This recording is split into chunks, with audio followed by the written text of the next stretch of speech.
Over 12 million Americans tuned in that night, expecting a routine policy debate.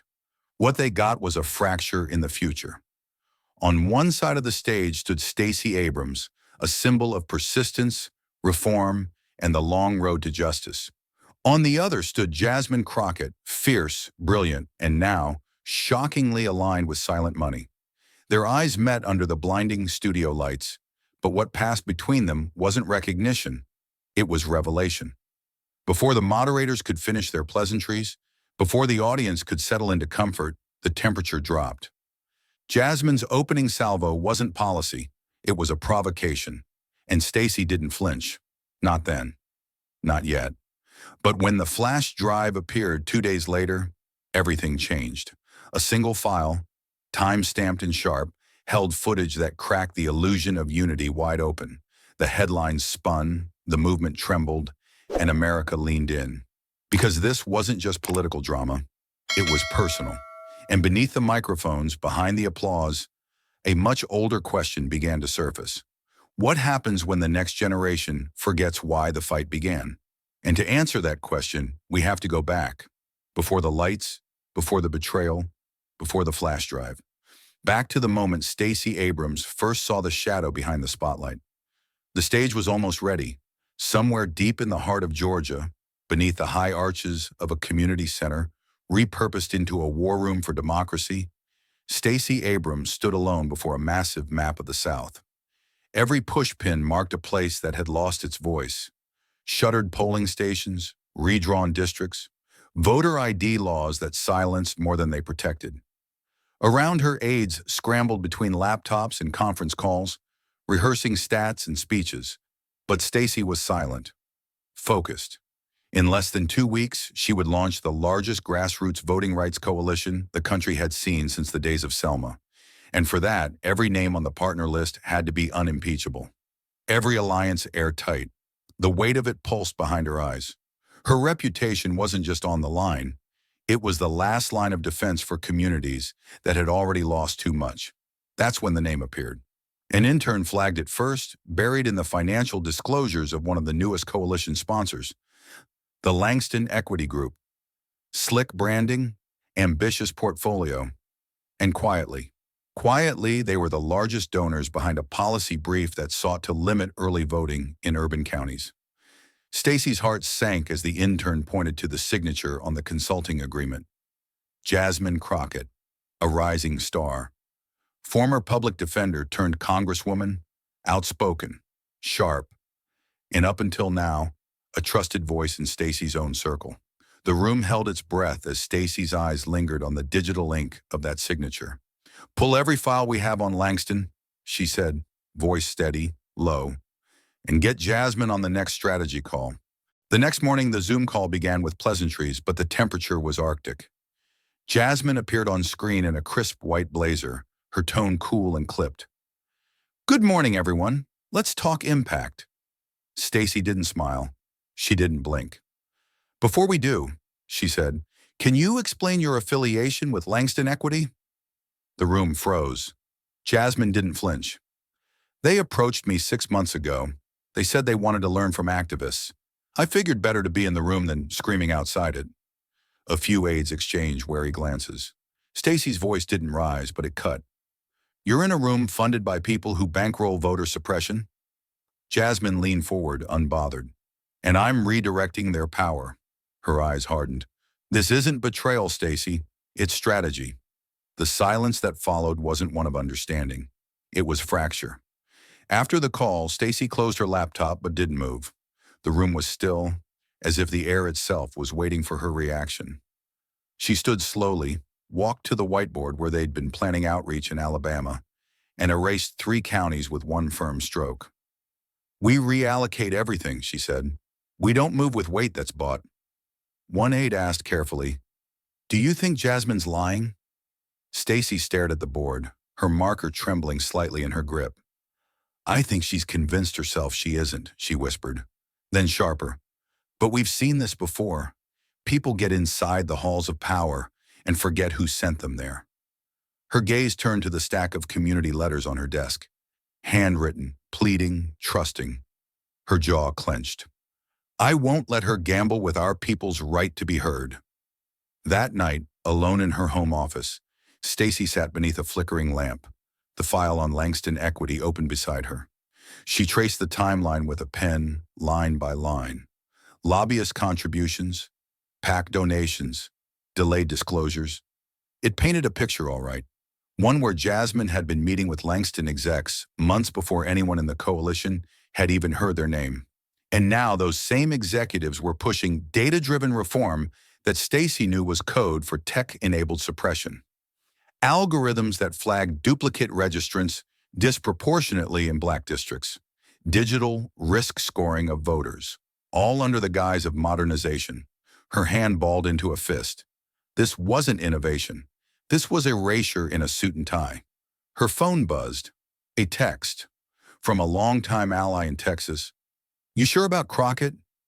Word is she's being groomed for a leadership bid. Backed by Langston. Stacey didn't respond. She didn't need to. She knew what grooming looked like. It was subtle, seductive, wrapped in access, invites, speaking engagements that promised visibility while quietly demanding silence. And Jasmine, for all her fire, was young, smart, ambitious.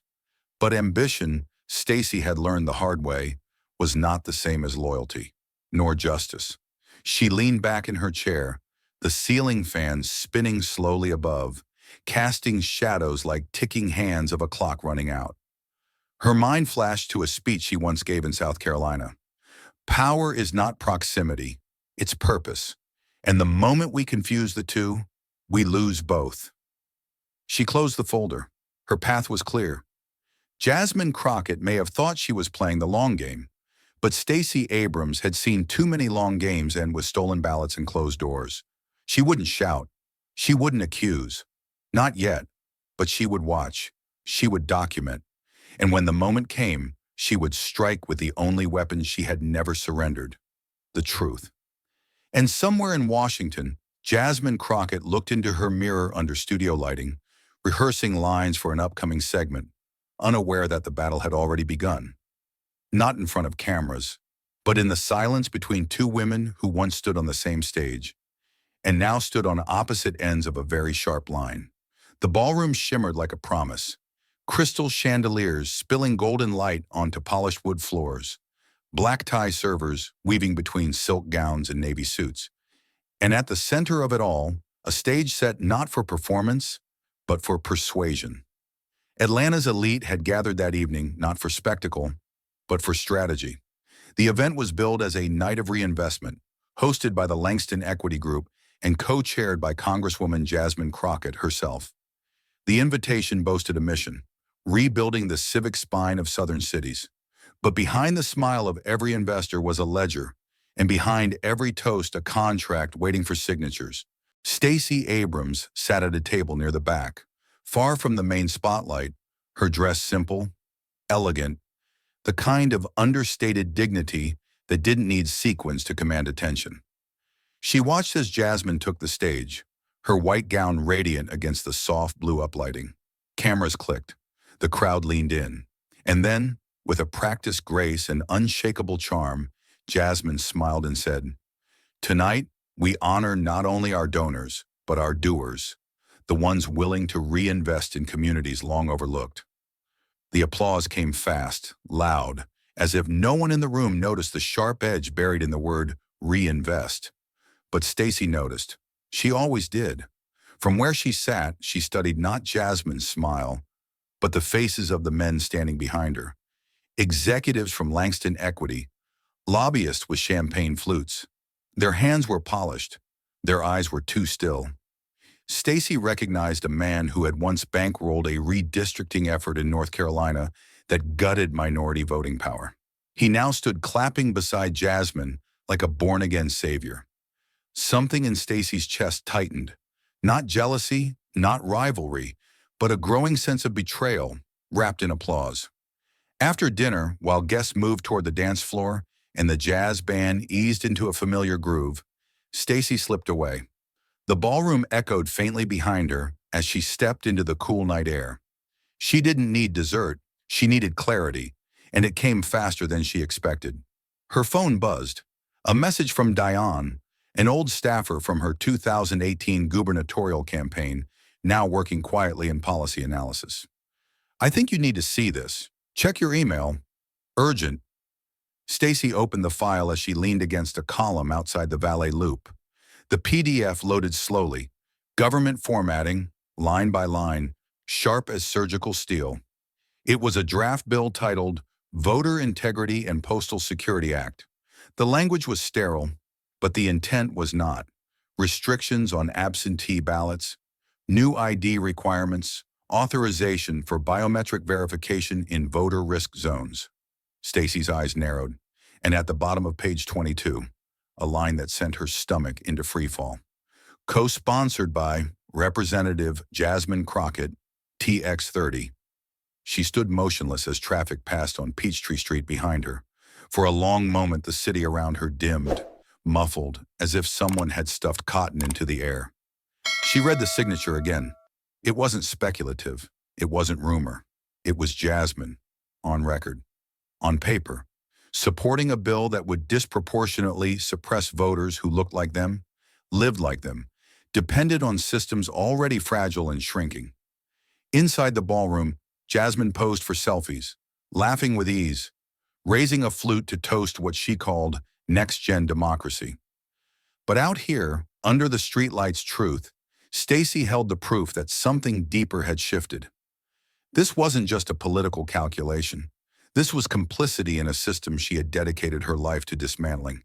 Her hands trembled slightly as she sent the file to her legal team, adding only 4 words.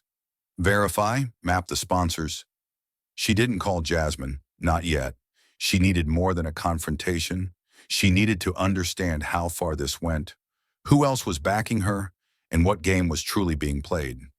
She looked back toward the ballroom's glowing windows, where silhouettes danced and glasses clinked. And then she turned away. Because this wasn't a celebration anymore. It was the opening shot of a war. The auditorium was buzzing long before the event began. It was a closed-door policy summit hosted in downtown Charlotte, meant to unify progressive voices from across the South. Strategists, civil rights lawyers, grassroots organizers. The room was full of idealism, history, and hard-earned skepticism. There were handshakes between rivals, polite nods across old battle lines. On paper, it was a gathering of allies. But in the backstage hallway, fluorescent, narrow, too quiet, something colder was taking shape. Stacey Abrams walked through that hallway with the weight of 1,000 signatures behind her.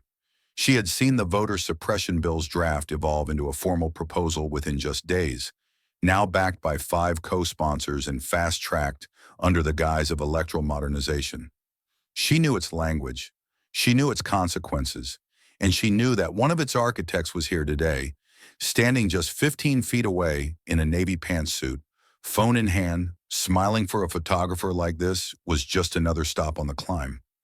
Jasmine Crockett didn't see Stacey approach until the final few steps. Their eyes met, not like friends, not even like opponents, but like tectonic plates realizing they were about to shift beneath the same ground. There were no greetings, no performative warmth, just breath, pressure, history. "When exactly," Stacey asked, voice low, steady, surgical, "did you decide keeping your seat mattered more than protecting their vote?" Jasmine didn't flinch. Her expression didn't crack. She slipped her phone into her clutch and replied with a voice cool enough to fog glass. "You think this is about a seat? It's about leverage. It's about access. You stay righteous. I'll stay effective." A pause. "You keep reaching for the pass. Some of us are building what's next."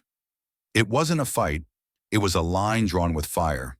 Neither woman raised her voice, but the tension radiated like a fuse that had already been lit.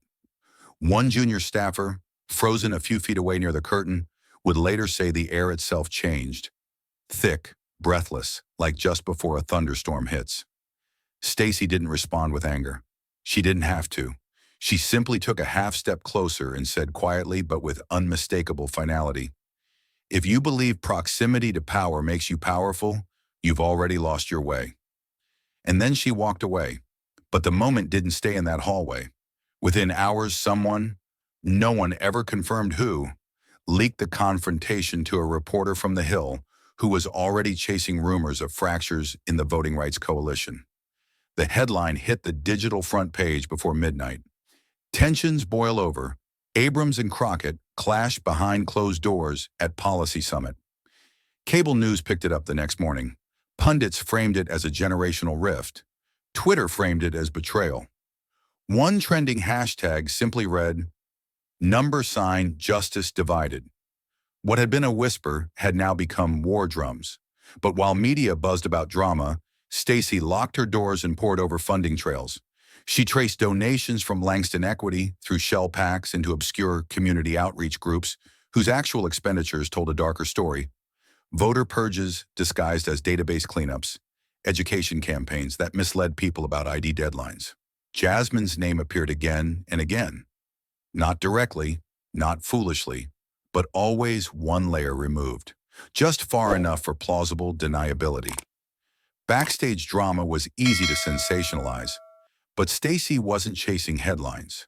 She was chasing the blueprint of a slow-moving coup, and the fact that it was being drawn by someone who once walked with her made it all the more treacherous. The next time they would meet, it wouldn't be behind a curtain. It would be under full lights, and only one of them would walk away with the crowd's trust intact. The hearing room of the House Judiciary Committee was anything but impartial that morning. Though adorned with flags and framed by the seal of the United States, it felt less like a temple of democracy and more like a stage rigged for quiet betrayal. Rows of suits lined the wood-paneled chamber, microphones glowing red, pens poised over printouts that few had read in full. C-SPAN cameras stood watch from discreet corners, and seated at the witness table, calm and resolute, was Stacey Abrams, flanked by community advocates, educators, and a mother whose son had been turned away from the polls 3 times due to ID verification errors. Their presence wasn't dramatic, it was deliberate. This wasn't about policy, it was about people. Before her, on the long committee dais, sat the bill's sponsor, Jasmine Crockett. Today she wore black with navy accents, her expression polished into neutrality, as if she had come not to debate, but to administer.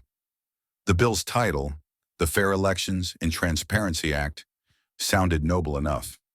But buried in Section 6, under a clause labeled Residential Verification Protocol, was the real weapon, a restriction requiring voters who had changed their address within 90 days of an election to undergo re-registration in person, with paper utility bills as proof. To most, it read like a footnote, but to Stacey, it was a scalpel aimed at the working poor, college students, and communities displaced by rent hikes and natural disasters, especially in the South. When it came time for public comment, Stacey's voice didn't rise. It didn't need to. She opened her folder and began with a chart. 62,431 voters in Georgia alone would have been affected by that clause in the last cycle.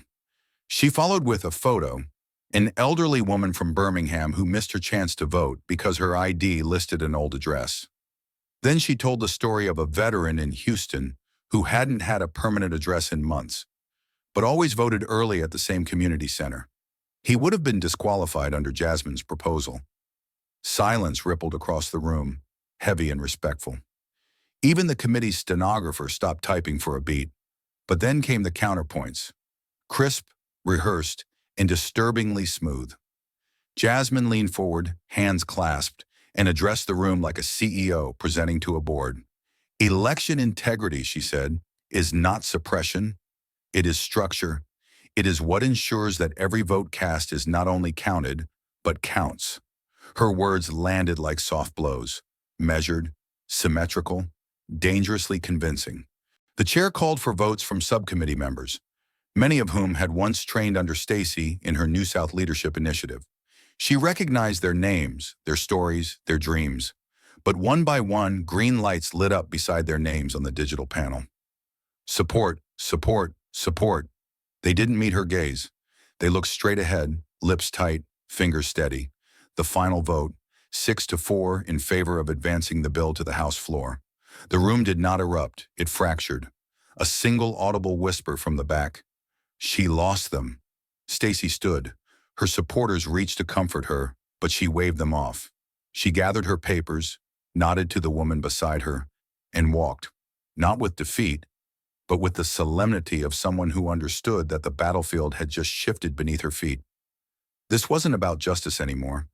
It was about leverage.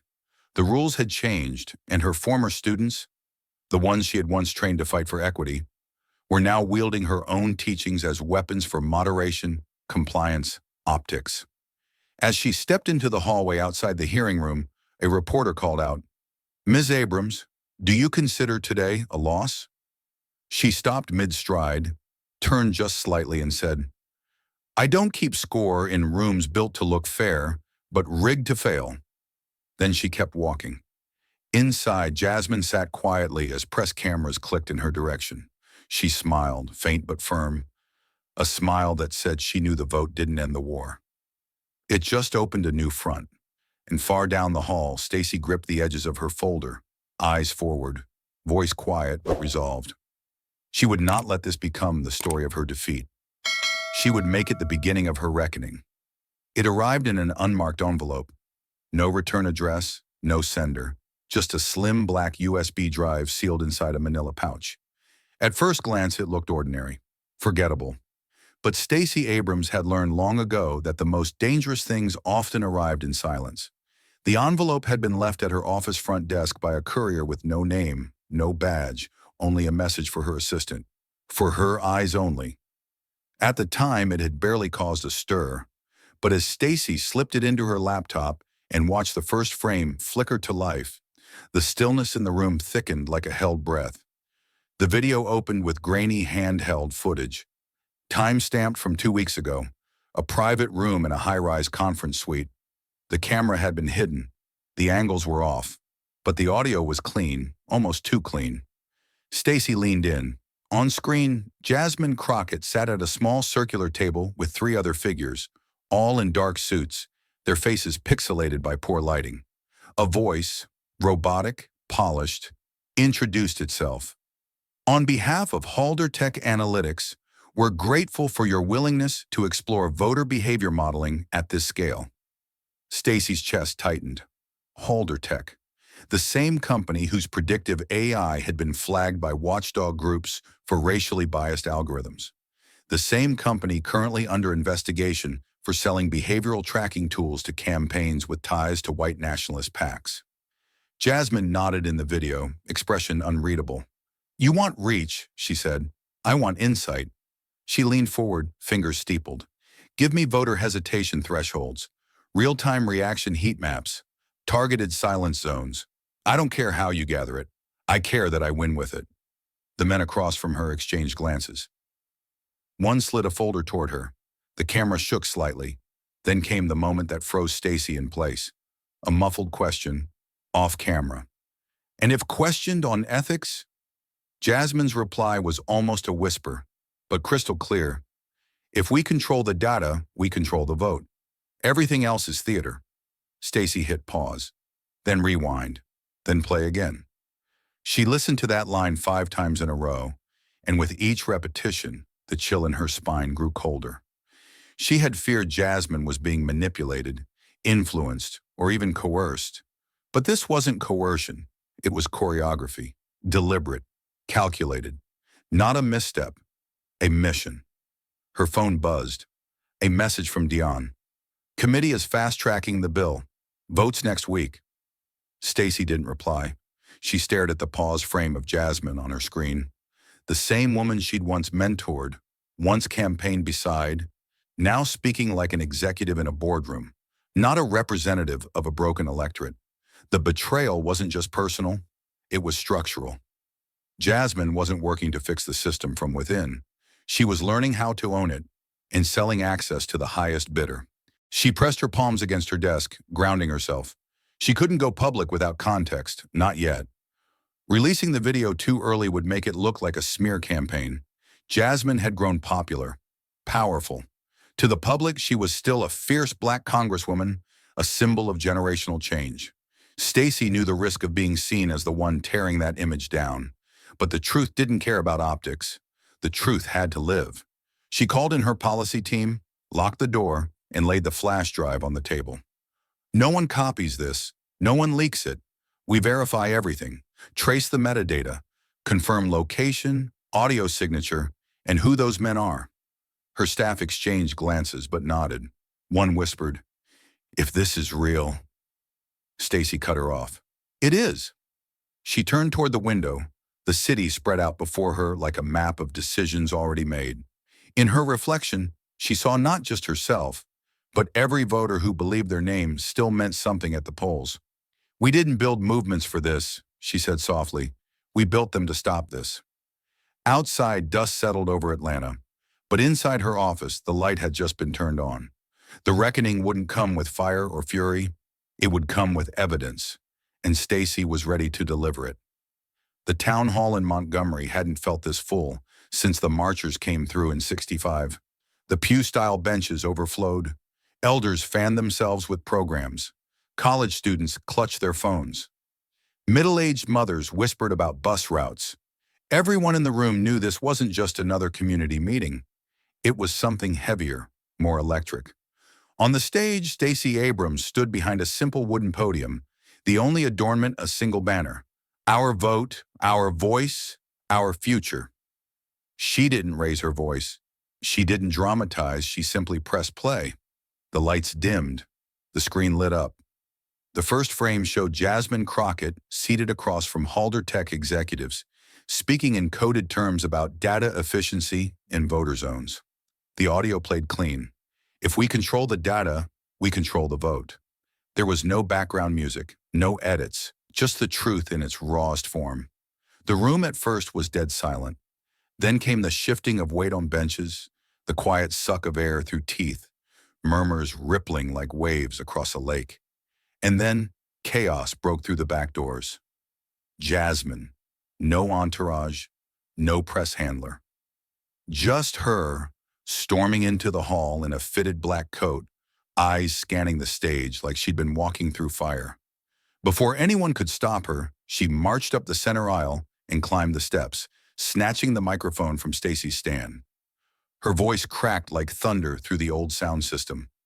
"Don't let her fool you," she barked, breath ragged. "This is what happens when someone sees their power slipping away."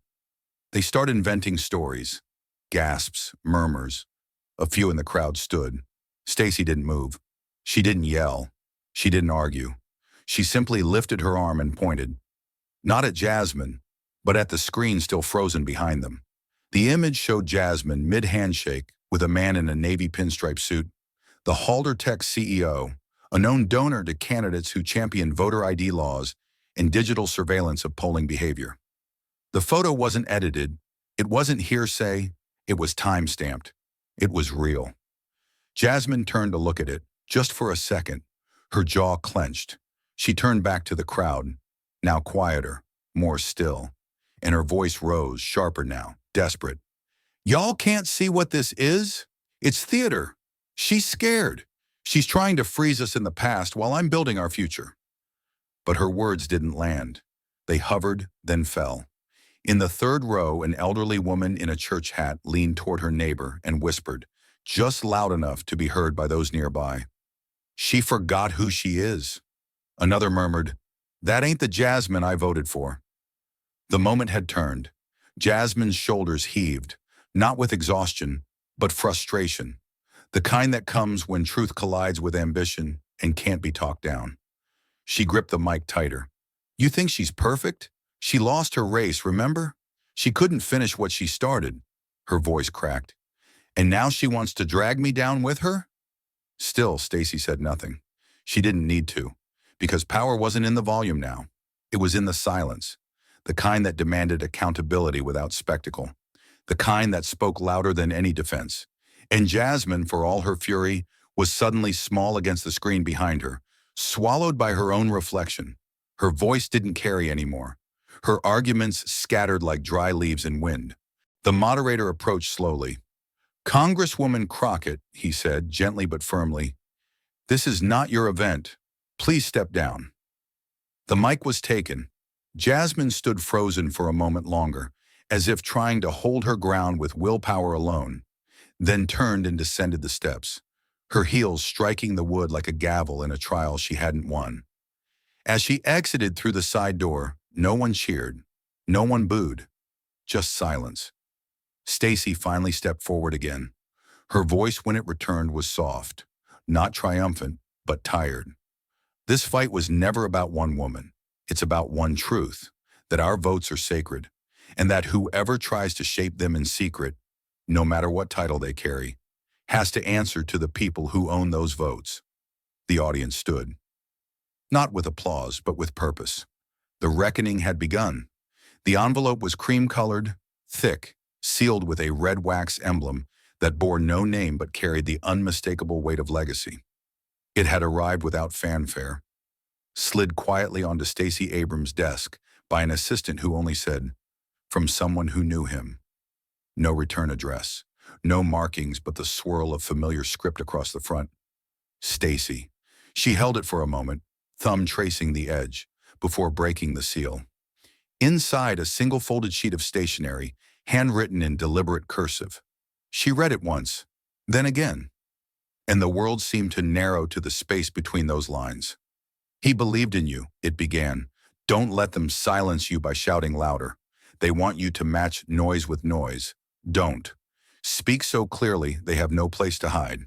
It was signed simply, Lillian Miles Lewis. Stacey sat back slowly in her chair, her breath catching not from shock, but from recognition. The kind of recognition that comes when someone names a truth you've been trying to carry alone. She didn't cry. She closed her eyes. And in the darkness behind her lids, she saw the bridge. The first time she'd walked the Edmund Pettus Bridge, she'd been 22, her feet trembling from awe, not fatigue. She had touched the cold steel railing, imagining the hands that gripped it while tear gas filled the air in 1965. She'd thought then, how do you hold your ground when the ground itself wants to move beneath you? Now, years later, the question returned, but so did the answer. You don't shout to survive, you anchor. She opened her laptop. She pulled up her campaign's next draft address. A policy speech she was due to give in Birmingham on redistricting and voter suppression. The speech was safe.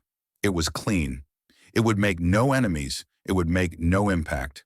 She deleted it, every word. Then she opened a blank page and began again. But this time she didn't write with the voice of a strategist. She wrote as a daughter of the South, as a woman who'd been told her place, as a black leader who had been praised for being articulate while being denied a seat at the head table. This wasn't going to be a speech to rally the base.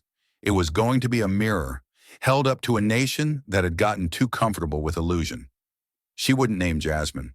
She wouldn't need to. The power of truth wasn't in naming your adversary. It was in describing the wound so precisely that every guilty hand recognized itself without invitation. Her fingers flew over the keys. Paragraph by paragraph, her message took shape. One forged from pain, but also from profound restraint. She wrote not to punish. She wrote to remind. And when she typed the final line, her hands trembled, just slightly. We were taught that silence is survival, but silence is also surrender. And I was not raised to surrender. She saved the file. Then gently, she placed the letter from Lillian Lewis back into its envelope and slid it into her journal. Between the pages she kept for moments that mattered, moments that made her remember why she began. She would walk on to the next stage, not as a warrior looking for battle, but as a torchbearer refusing to let the flame go out. Because some legacies aren't passed down in blood. They're passed down in courage. The CNN studio lights were blinding, even for seasoned political figures. But neither Stacey Abrams nor Jasmine Crockett flinched. The debate had been hyped all week. 2 generations, 1 fight, the future of voting rights. But everyone knew this wasn't just a policy discussion. It was a reckoning, a primetime reckoning, broadcast live to over 6 million viewers and trending before it even began. Producers had planned for a calm introduction, cue cards labeled with phrases like sisterhood in politics and a celebration of leadership. But when the host tried to open with, "Tonight we bring together 2 sisters in the struggle," the atmosphere cracked, cold, still. Stacey didn't smile. Jasmine didn't look up. The illusion of unity had dissolved before the first commercial break. It began with a single line, sharp, calculated, and rehearsed. She's a monument. I'm a movement. Jasmine leaned forward, her tone clipped with precision. You don't fix a broken system by walking in circles on bridges. You fix it by stepping into the new. And I'm not afraid to get my hands dirty. The crowd stirred. The anchor blinked, surprised at the aggression out of the gate. Cameras tightened their zooms. Stacey sat unmoved. She didn't blink. She simply folded her hands, looked toward the moderator, and asked, "May I speak now?" Then came the silence. And in that silence, she told a story. Not a rebuttal, a story. There's a woman named Dolores Henderson in Randolph County, Stacey began. She's 76, lives alone. Helped run the first voter registration drive in her church back in 1969. 2 weeks ago, she was turned away from early voting because her driver's license expired, even though she had 3 other forms of ID and has voted in every election since Nixon. The room quieted. Stacey didn't raise her voice. She called my office in tears, she continued. Not because she was embarrassed, because she was afraid. Afraid that everything she fought for was being rewritten by people who look like her, but no longer fight for her. She let the words hang there, heavy and sharp, like church bells at a funeral. Jasmine opened her mouth to respond, but didn't. The moderator tried to pivot. Asked Stacey, "So what's your response to being called outdated?" Stacey smiled, not warmly but knowingly. When justice is delayed, it doesn't become less urgent. It becomes more dangerous. And I'm not here to trend, I'm here to testify. That line hit like a strike of lightning across the country. Social media exploded. Abrams' truth trended #1 in under 7 minutes. Newsrooms clipped the segment in real time. Influencers, educators, and activists began quoting it. On TikTok, young organizers stitched her story into videos titled, "This is how you speak truth in power's face." On Twitter, one veteran civil rights journalist wrote, "I've seen every voting rights hearing since '83. That was the cleanest cut I've ever seen. Surgical, soulful, devastating." Jasmine tried to recover, pivoting to language about strategic modernization and digital democracy. But it rang hollow now. Her words, full of metrics and movement jargon, couldn't erase the image of a 76-year-old woman turned away from the ballot box. No algorithm could compete with lived memory, and no rehearsed soundbite could drown out the quiet conviction of someone who had already walked through fire. In the control room, a CNN executive whispered, "We just aired history." And in that moment, for all the tech, all the lights, all the posturing, it was still one voice, measured and resolute, that carried the room. Stacey didn't need to shout. She had already become the echo. It didn't start with an announcement. It started with a whisper, a quiet ripple through the Beltway blogs, first dismissed as rumor, then repeated with just enough certainty to start a fire.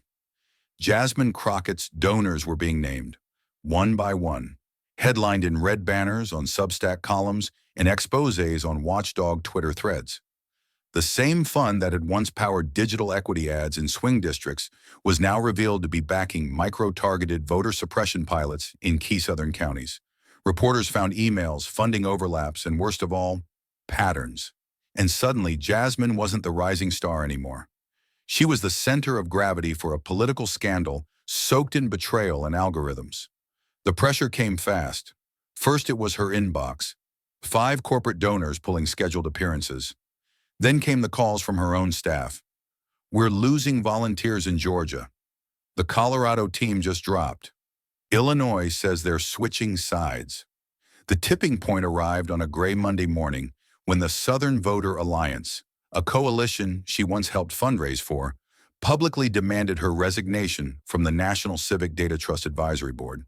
They didn't mince words. She aligned herself with those who view democracy as a market, not a mission. The words stuck. They were replayed on MSNBC, echoed on the Hill, and shared across activist group chats like gospel. By Friday, it was done. Her publicist posted a brief statement. Congresswoman Crockett is stepping down from the advisory board to focus on legislative priorities. But no one believed it. Not really. The headlines told the real story. Politico called it the sharpest political fall in a post-Obama era. Rolling Stone was less generous. The most brutal banana peel slip of the year. And Stacey? She didn't speak, not once. She didn't write an op-ed. She didn't tweet a victory. She disappeared, or so it seemed. But what she was doing was far from silence. She was building, quietly, meticulously. Her team had been working for months on a concept that most political consultants had dismissed as idealistic.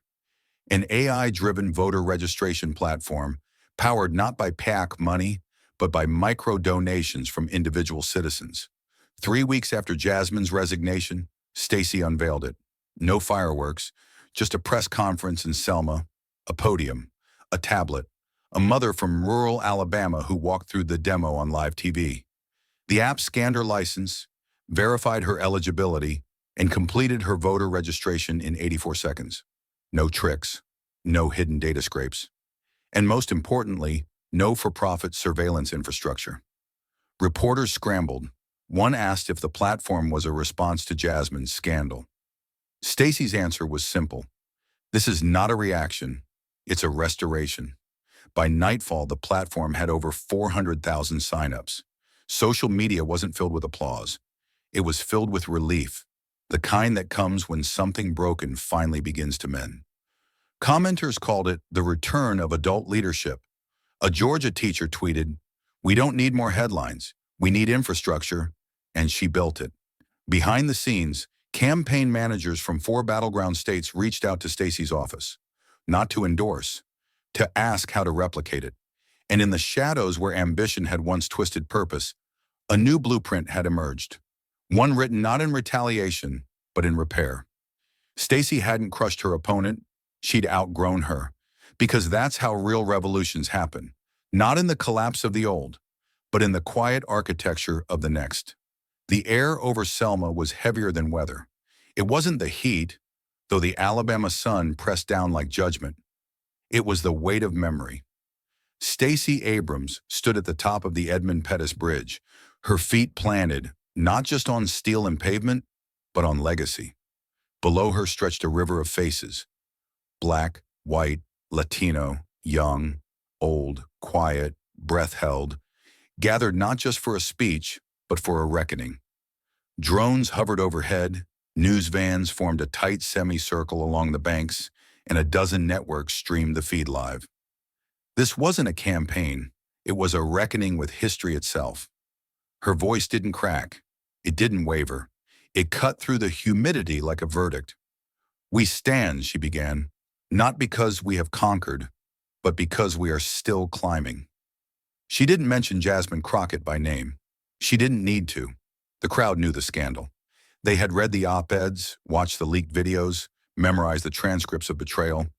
Stacey didn't come to eulogize her opponent. She came to immortalize the lesson. "Even those who fall," she said, "can teach us where not to place our next step." The words didn't sting like an insult. They settled like a prayer, hard and holy. And then the cameras turned. To her right, beside the podium, stood a simple folding chair. It was wrapped in white cloth, untouched, unoccupied. On its seat lay a handwritten card, bold ink, sharp lettering, "Waiting for your return." No name, no timestamp. But everyone saw it. Everyone felt it. It wasn't a gesture of shame. It was a reminder of what still might be reclaimed. Stacey didn't pause for the effect. She kept going, her voice gaining depth with each sentence. "We were told once that we were 3/5. We were told that bridges weren't meant for us. We were told that access was a privilege, not a right. And yet here we are, still marching, still building, still voting." A chant began somewhere in the crowd, soft, pulsing, "Still here, still here." The rhythm caught like wind through a field. Reporters scrambled for angles. A toddler perched on her mother's shoulders raised her fist. Then came the final line, delivered not to applause but to memory. "Legacy," Stacey said, her eyes scanning the horizon, "isn't what people remember about you. It's what they can still build because you once stood here." She stepped back. The crowd didn't roar. It rose. A wall of sound, grief, pride, release. Not cheers, not chants. Something deeper, like a sigh held for generations, finally let go. In the days that followed, the clip would be watched over 40 million times. Political analysts would call it the most dignified closing of a feud in modern history. Activists would print her quote on T-shirts. Organizers would quote her in strategy meetings. And young women would share the moment with captions like, "This is what a leader does with pain." As the crowd thinned and the sun dipped behind the city skyline, the only thing left on the bridge was that chair, still empty, still waiting, still reminding everyone that justice wasn't just a podium, it was a path. And as the crowd slowly filtered off the bridge, as reporters closed their notepads and the cameras powered down one by one, a different kind of silence settled. Not the silence of defeat, the silence of reckoning. Stacey Abrams didn't wait for applause. She didn't need it. The work was never about noise. It was about direction. And though the chair beside her had stayed empty, its presence was louder than any speech. In that moment, America hadn't just witnessed a political end. It had felt the weight of a choice, between ambition and integrity, between legacy and leverage, between the shadow we cast and the light we leave behind. Because this story, like so many before it, wasn't about two women. It was about two paths. One paved with polished rhetoric, donors in the shadows, and power that looks like justice but feels like control. The other paved in blistered feet, community potlucks, and late nights rewriting speeches until they sing with truth. Jasmine Crockett had been a rising comet, bright, brilliant, and burning too fast in too many directions. What made her fall wasn't just scandal, it was disconnection. Somewhere between ambition and alliance, she lost her compass. She forgot the faces she used to defend in courtrooms, forgot the weight of silence when the voiceless are ignored. And in that forgetting, she became something dangerous, a weapon wielded by those who profit from silence. Stacey had known that danger. She had seen it before, in boardrooms, in ballots thrown out without reason, in back rooms where policy is drafted with price tags instead of principles. But she hadn't fought Jasmine with fire. She'd answered her with presence, with receipts, with restraint. And in doing so, she reminded us of something too often lost in politics, that truth doesn't always yell. Sometimes it whispers. And the world bends closer just to hear it. This wasn't a tale of good versus evil. That would be too easy. This was a tale of forgetting versus remembering. And in that battle, Stacey chose memory. She chose history. Not just to honor it, but to finish what it started. Because the bridge in Selma isn't just steel and stone. It's a scar, a promise, a line that says, "We were here, and we are not done." The lesson isn't that power corrupts. It's that purpose must be stronger than power. It's that betrayal doesn't always arrive with snarls and shouting. Sometimes it wears your old campaign colors and smiles at the camera like it still belongs. Sometimes it signs your name to policies dressed as progress. And sometimes heartbreak comes not from your enemies, but from those you once mentored. But even then, there's hope. Because a system that can be corrupted can also be reclaimed. Because when one leader falls, another can rise, not to replace, but to rebuild. And because leadership isn't defined by the chair you sit in, but by the ground you're willing to stand on when it's not popular, when it's not convenient, and when it costs you everything. So what do we take from this? That redemption is possible, but not inevitable. That silence can be sacred, but not when it's used to cover betrayal. And that every movement must have its mirror, not just to reflect the truth, but to remind us who we are becoming. We are all one decision away from being the hero or the headline. And in that space, between memory and momentum, lies our most sacred responsibility, to choose not just what is easy, but what is right. We must build systems that outlive our scandals. We must create standards that no one is above. And we must stop mistaking proximity to power for proximity to purpose. Because history does not remember what we promised in campaign speeches. It remembers what we stood for when no one clapped.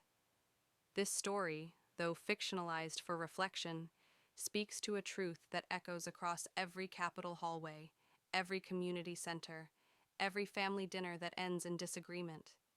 It reminds us that even in democracy, drama may stir the crowd, but character builds the country.